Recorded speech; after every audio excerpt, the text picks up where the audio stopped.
So welcome to this new video. ഈ video is about unit economics. ചിലപ്പം digital മാർക്കറ്റിങ്ങുമായിട്ട് ബന്ധമില്ലെന്ന് തോന്നും ഈ ഒരു വേർഡ് കേൾക്കുമ്പം. പക്ഷേ ഒരു സക്സസ്ഫുൾ ആയിട്ടൊരു കൺസിസ്റ്റൻ്റ് ആയിട്ടൊരു ക്ലയൻറ്റിനെ നിങ്ങൾക്ക് നിർത്തണം. പ്രത്യേകിച്ച് ഇ കൊമേഴ്സിലോ പെർഫോമൻസ് മാർക്കറ്റിങ്ങോ ഒക്കെ ചെയ്യുന്ന ക്ലയൻസിനെ നിങ്ങൾക്ക് റീറ്റെയിൻ ചെയ്യണമെങ്കിൽ നിങ്ങൾക്ക് ഈ യൂണിറ്റ് എക്കണോമിക്സ് എന്താണെന്ന് അറിയണം.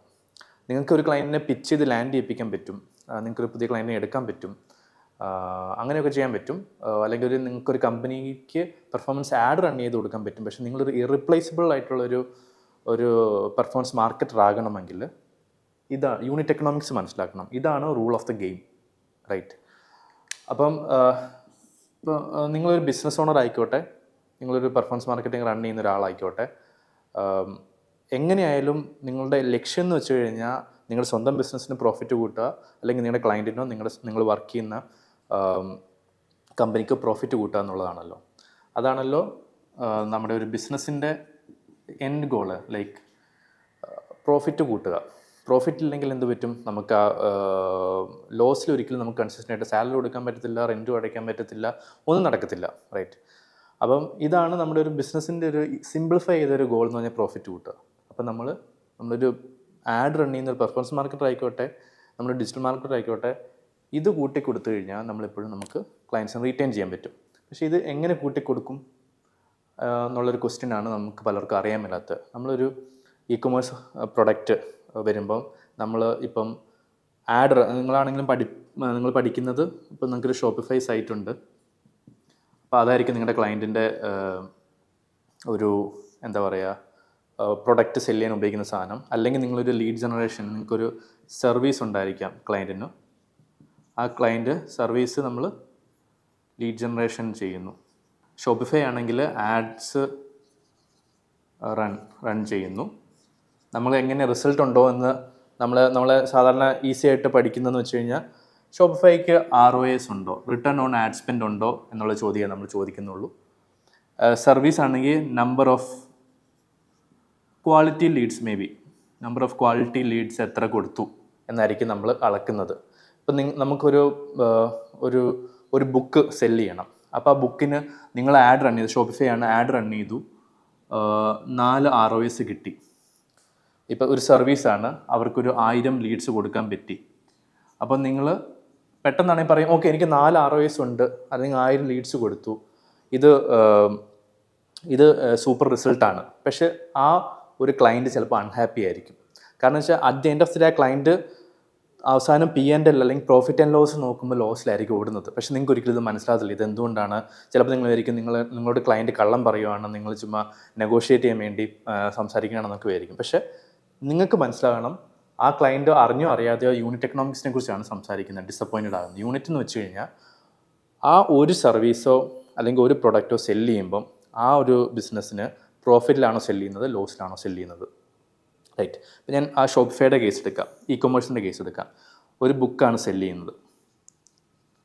ഓക്കെ, ആ ബുക്കിന് പ്രിൻ്റ് ചെയ്ത് ആ ബുക്കായി വരാനായിട്ട് 200 രൂപയാവും. 200 രൂപ. ഒരു ബുക്ക് നിങ്ങൾക്ക് പ്രിൻ്റ് ചെയ്ത് ബൈൻഡ് ചെയ്ത് യൂസബിൾ ആയിട്ടുള്ള ബുക്ക് നിങ്ങളുടെ ആ അല്ലെങ്കിൽ ആ ബുക്ക് വിൽക്കുന്ന ആളിലേക്ക് കിട്ടുമ്പോൾ 200 രൂപ കോസ്റ്റ് വരുന്നുണ്ട്.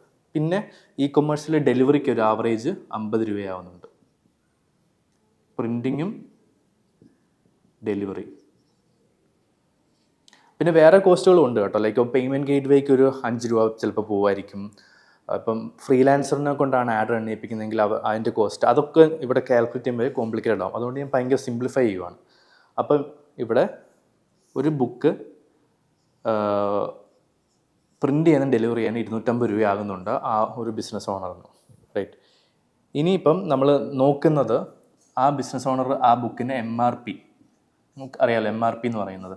ആ MRP 500 രൂപയാണ് വിൽക്കാൻ ശ്രമിക്കുന്നത്. അപ്പം നിങ്ങൾ വിചാരിക്കും, ഓക്കെ എന്നാൽ പിന്നെ 250 രൂപയുള്ള കോസ്റ്റ് ഉള്ളൂ, 500 രൂപയ്ക്ക് വിൽക്കുന്നു, 250 രൂപ പ്രോഫിറ്റ് അല്ലേ എന്ന്. പക്ഷേ നിങ്ങൾക്ക് എല്ലാവർക്കും അറിയാവുന്ന പോലെ ഇത് ആഡ്സ് വിടുമ്പം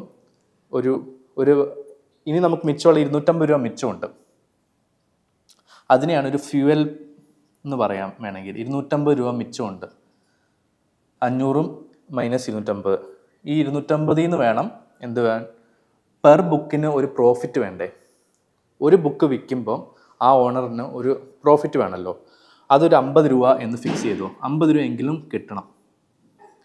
അതാണ് പെർ ബുക്ക് പ്രോഫിറ്റ് എയിം ചെയ്യേണ്ടത്. ഇതിലോട്ട് ഡിറൈവ് ചെയ്യാം. നിങ്ങൾ ക്ലയൻറ്റിനോട് സംസാരിക്കുക, നിങ്ങളുടെ ബിസിനസ് ആണെങ്കിലും നിങ്ങൾക്ക് ഒരു പ്രൊഡക്റ്റ് വിൽക്കുമ്പം എത്ര പ്രോഫിറ്റ് അടിക്കണം എന്നുള്ളൊരു ടാർഗറ്റ് വയ്ക്കുക. അപ്പം മിച്ചം എത്രയുണ്ട്? 250 മൈനസ് 50, 200 രൂപ മിച്ചം വന്നു. അപ്പോൾ ഈ 200 രൂപ എന്താണ്? ഈ 200 രൂപയാണ് നമുക്ക് ആഡിന്, ഒരു പ്രൊഡക്റ്റ് വിൽക്കാൻ ആഡിന് മുടക്കാൻ പറ്റുന്ന മാക്സിമം എമൗണ്ട് ഓഫ് മണി. ഈ 200 രൂപയാണ്. എങ്ങാനും നിങ്ങളുടെ കോസ്റ്റ് അതിനെയാണ് ഒരു ടെർമിനോളജി, അതായത് ഈ 200 എന്ന് പറയുന്നതിനെയാണ് മാക്സിമം ക്യാക്ക് എന്ന് പറയും. മാർക്കറ്റിംഗ് ടെർമിനോളജിയിൽ cost of acquisition of a customer. ഒരു കസ്റ്റമറിനെ അക്വയർ ചെയ്യാൻ വേണ്ടി നിങ്ങൾക്ക് മാക്സിമം 200 രൂപ സ്പെൻഡ് ചെയ്യാം. പക്ഷെ നിങ്ങൾ ഒരു മാസമായിട്ട് റൺ ചെയ്ത് നോക്കുമ്പം നിങ്ങൾ ഒരു 260 രൂപയ്ക്കാണ് ഒരു ക്യാക്ക്, അതായത് കോസ്റ്റ് പെർ പർച്ചേസ്. ഒരു പർച്ചേസിന് നിങ്ങൾ 260 രൂപ മുടക്കുന്നുണ്ടായിരിക്കാം. പക്ഷേ നിങ്ങൾ ROIs നോക്കുമ്പം ഓൾമോസ്റ്റ് 2 ROIs വരുന്നുണ്ട്. അപ്പോൾ നിങ്ങൾ വിചാരിക്കും ഒരു പുതിയ പ്രൊഡക്റ്റിന് 2 ROIs നല്ലതാണല്ലോ, എന്നിട്ട് എന്തിനാണ് നിങ്ങളുടെ ക്ലയൻറ്റ് നിങ്ങളോട് ദേഷ്യപ്പെടുന്നത്, അല്ലെങ്കിൽ നിങ്ങളോട് ഭയങ്കര ഫ്രസ്ട്രേറ്റഡ് സംസാരിക്കുന്നത് തോന്നും. 2 ROIs പക്ഷേ ഇവിടെ നോക്കുമ്പോൾ നിങ്ങൾക്ക് അറിയാം 260 രൂപയ്ക്കാണ് വിൽക്കുന്നത്. അപ്പോൾ ആക്ച്വലി നിങ്ങൾ ഒരു പ്രൊഡക്റ്റിന് 250 രൂപ ബേസ് കോസ്റ്റ് ഉണ്ട്, അതിൻ്റെ മേളിൽ 260 രൂപ ആഡ് സ്പെൻഡും വരുന്നുണ്ട്. അതായത് 510 രൂപയാണ് എക്സ്പെൻസ് വരുന്നത്. എക്സ്പെൻസ് കിട്ടുന്നത് 500 രൂപ ആണ്. അപ്പം ഒരു പ്രൊഡക്റ്റിന് -10 റുപ്പീസാണ് ആ ക്ലയൻറ്റിനെ നിന്ന് പോവുകയാണ്. നിങ്ങൾ ആക്ച്വലി വിൽക്കുമ്പോൾ, ആ ബുക്ക് വിൽക്കുമ്പോഴും 10 രൂപ നഷ്ടത്തിലാണ് വിൽക്കുന്നത്. ഞാൻ ഒന്നുകൂടെ ഇതാക്കാം. ഇപ്പം നമ്മൾ പറഞ്ഞത് ഒരു ബുക്കുണ്ട്, അതിന് 500 രൂപയാണ് MRP. അതിൻ്റെ കോസ്റ്റ് ഓഫ് പ്രിൻറ്റിങ് 200 രൂപയാണ് പ്രിൻ്റ്. ഡെലിവറിക്ക് 50 രൂപയാവുന്നുണ്ട്. നിങ്ങളുടെ cost per purchase 260 രൂപയാവുന്നുണ്ട്.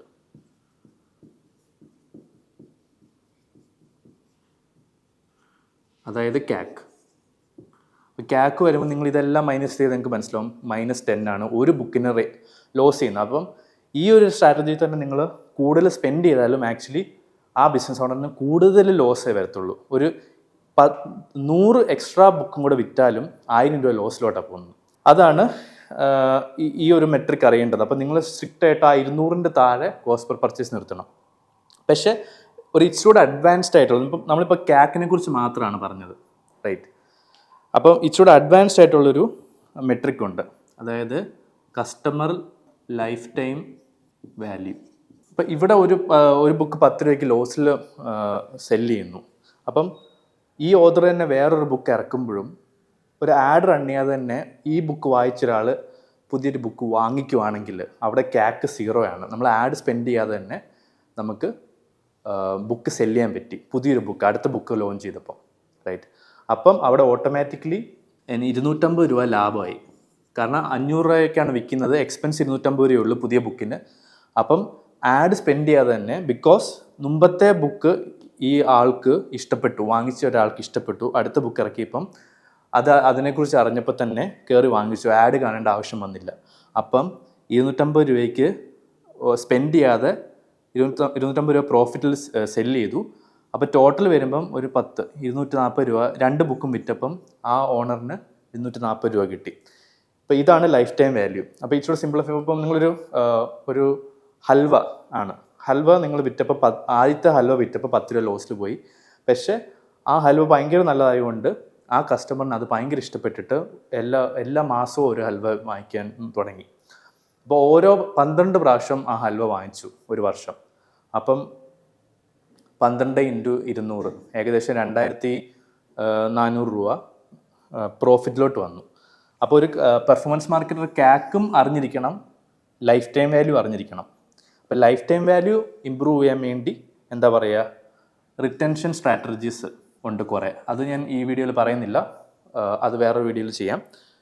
Retention strategies ഉണ്ടെങ്കിൽ നമുക്ക് ക്യാക്ക് ഹൈ ആണെങ്കിലും നമുക്ക് ലൈഫ് ടൈം വാല്യൂ കൊണ്ടുവരാൻ പറ്റും. ലൈഫ് ടൈം വാല്യൂ കൊണ്ടുവരുവാണെങ്കിൽ ആദ്യത്തെ പർച്ചേസ് ലോസിലാണെങ്കിലും നമുക്ക് ഫ്യൂച്ചർ പർച്ചേസുകൾ പ്രോഫിറ്റിലാക്കി എടുക്കാൻ പറ്റും. ഗിവൺ ദാറ്റ് ആ പ്രൊഡക്റ്റും നല്ലതായിരിക്കണം, നല്ല റിട്ടൻഷൻ മാർക്കറ്റിങ്ങും വേണം. സോ ഇതാണ് അഗെയിൻ യൂണിറ്റ് എക്കണോമിക്സ് അറിഞ്ഞു കഴിഞ്ഞാൽ ഇങ്ങനത്തെ പ്ലാനിലോട്ടൊക്കെ പോകാൻ പറ്റും. പ്രൈസിങ്ങിലും ചേഞ്ചസ് വരുത്താൻ പറ്റും. ഇതിനെക്കുറിച്ച് എല്ലാത്തിൻ്റെയും കോണ്ടാക്ട്സ് മനസ്സിലാവും. ബേസിക്കലി അഗെയിൻ യൂണിറ്റ് എക്കണോമിക്സ് എന്ന് പറഞ്ഞാൽ ഒരു പ്രൊഡക്റ്റ് നിങ്ങൾ വിൽക്കുമ്പോൾ അത് നിങ്ങൾ ലോസിലാണോ വിൽക്കുന്നത് അതോ പ്രോഫിറ്റിലാണോ വിൽക്കുന്നത്. അത് നിങ്ങൾക്ക് നിങ്ങൾ സാധാരണ കഴിക്കുന്ന ബിരിയാണിനെ കുറിച്ചും ആലോചിക്കാം. 150 രൂപയ്ക്കുള്ളൊരു ബിരിയാണി ആണെങ്കിൽ അതിൻ്റെ അകത്ത് എന്തൊക്കെ ഇൻഗ്രീഡിയൻസ് കാണും, 100 രൂപയുടെ ബിരിയാണി ആണെങ്കിൽ അതിൻ്റെ അകത്ത് എത്ര ക്വാളിറ്റി ഇൻഗ്രീഡിയൻസ് കാണും. അങ്ങനത്തെ എല്ലാത്തിനെക്കുറിച്ചും ഈ യൂണിറ്റ് എക്കണോമിക്സ് ഉപയോഗിച്ച് കഴിഞ്ഞാൽ നിങ്ങൾക്ക് കൂടുതൽ കോണ്ടെക്സ്റ്റ് കിട്ടും. സോ അതാണ് ഇതിനെക്കുറിച്ചുള്ളൊരു ഐഡിയ.